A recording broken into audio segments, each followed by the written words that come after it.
نحمده ونصلي على رسوله الكريم أما بعد فأعوذ بالله من الشيطان الرجيم بسم الله الرحمن الرحیم۔ میرے واجب الاحترام معزز سامعین گرامی، آج کا ہمارا درس بہت ضروری اور اہم ہے، جس میں ریاکاری سے بچنے اور اللہ کی رضا کو مقصود بنانے کے متعلق رسول اکرم صلی اللہ علیہ وسلم نے مبارک ارشاد فرمایا کہ مجھے تمہارے بارے میں سب سے زیادہ خطرہ شرک اصغر کا ہے۔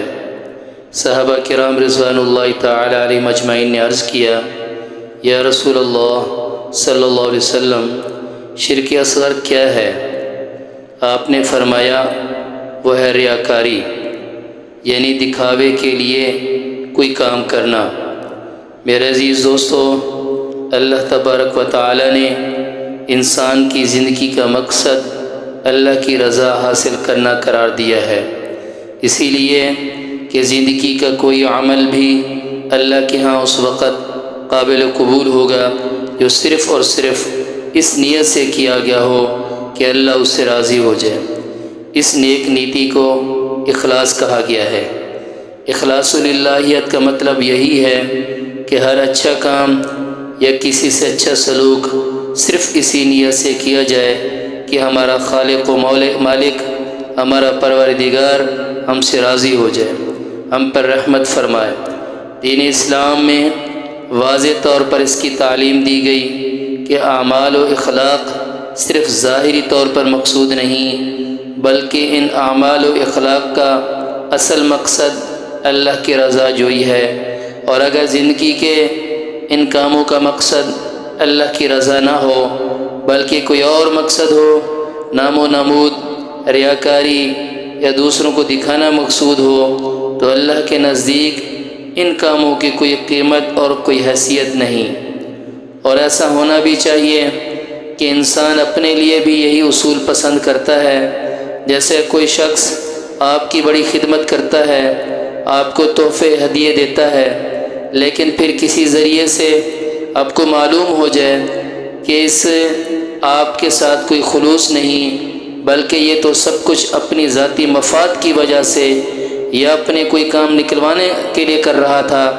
تو پھر آپ کے دل میں اس شخص کی اور اس کے اچھے کاموں کی کوئی قدر و قیمت نہیں رہتی۔ اس میں فرق صرف اتنا ہے کہ ہم دوسروں کے دلوں کا حال نہیں جانتے، لیکن اللہ سب کے دلوں کا حال اور ان کی نیتوں کی تفصیل جانتا ہے۔ اسی لیے جو شخص اپنی زندگی کے تمام کاموں میں صرف یہ مقصد بنا لیتا ہے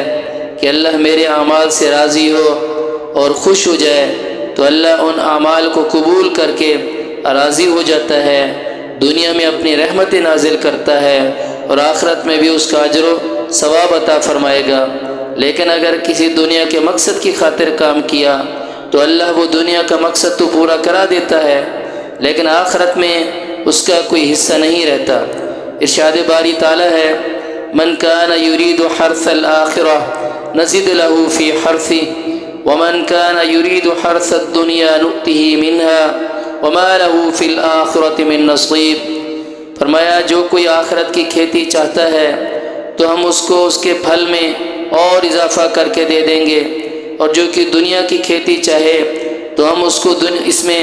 سے کچھ دے دیں گے، لیکن آخرت میں اس کے لیے کوئی حصہ باقی نہ ہوگا۔ معلوم ہوا کہ اگر زندگی کے اہم ترین کام بھی اخلاص یعنی نیت خالص اللہ کی رضا حاصل کرنے کی بجائے کسی اور مقصد کی خاطر کیے گئے تو وہ بھی بیکار ہو جاتے ہیں، اور وہ جان خرچ بیٹھے یا سارا مال خرچ کر ڈالے۔ صحیح مسلم میں حضرت ابو ہریرہ رضی اللہ تعالیٰ عنہ سے روایت ہے کہ رسول اکرم صلی اللہ علیہ وسلم نے فرمایا کہ قیامت کے دن سب سے پہلے 3 شخصوں کے متعلق اللہ کی عدالت سے جہنم کا فیصلہ سنایا جائے گا۔ سب سے پہلے ایسے شخص کی پیشی ہوگی جو جہاد میں شہید ہوا ہوگا۔ اللہ اسے اپنی نعمتیں یاد دلائے گا اور پوچھے گا کہ تو نے ان نعمتوں کا حق ادا کیا، وہ شہید کہے گا کہ میں نے یا اللہ تیری راہ میں جان قربان کر دی۔ اللہ فرمائے گا تو نے جھوٹ کہا ہے، تو نے صرف اسی لیے جہاد کیا تھا کہ تجھے بہادر کہا جائے، پس وہ تو کہا جا چکا ہے، بس اسے جہنم میں ڈال دیا جائے گا۔ پھر ایک عالم دین کو اور ایک قرآن حکیم کے پڑھانے والے کو حاضر کیا جائے گا، اور وہ کہے گا کہ اللہ میں نے تیرے لیے دین سیکھا اور تیری کتاب کے علم کو پڑھا اور پڑھایا۔ اللہ تعالیٰ فرمائیں گے کہ تو نے اس لیے علم پڑھا تاکہ عالم کہلایا جائے، قرآن کریم اس لیے پڑھا کہ تو قاری کہلایا جائے، تو بس تو کہلایا جا چکا ہے۔ پھر اسے بھی جہنم میں ڈال دیا جائے گا۔ پھر ایک ایسا شخص پیش ہوگا جس کو اللہ نے بہت مال دیا ہوگا، پوچھا جائے گا تو نے کیا کیا؟ وہ عرض کرے گا یا اللہ میں نے تیرے لیے زندگی کے ہر شعبے میں خرچ کیا۔ اللہ فرمائے گا تو نے بھی جھوٹ کہا، تو نے تو یہ سب کچھ اسی لیے خرچ کیا کہ تو بس سخی کہلایا جائے، تو بس اسے بھی جہنم میں ڈال دیا جائے گا۔ عزیز دوستو،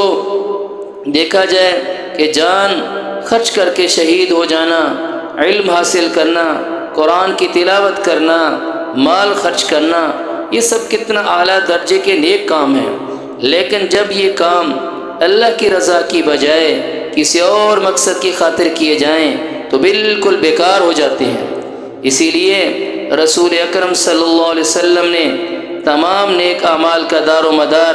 نیتوں پر رکھا ہے۔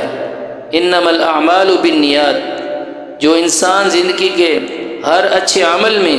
اللہ کی رضا حاصل کرنے کی نیت کر لیتا ہے تو وہی عمل اس کے لیے عبادت اور نیکی بن جاتا ہے۔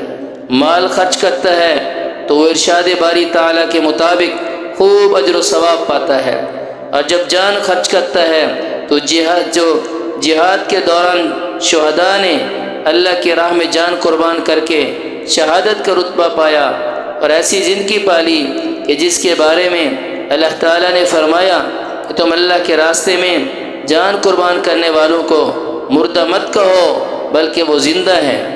ان کو اپنے رب کے پاس سے رزق دیا جاتا ہے اور وہ اس نعمت خداوندی پر شکر اور راحت محسوس کرتے ہیں۔ یہ بشارتیں،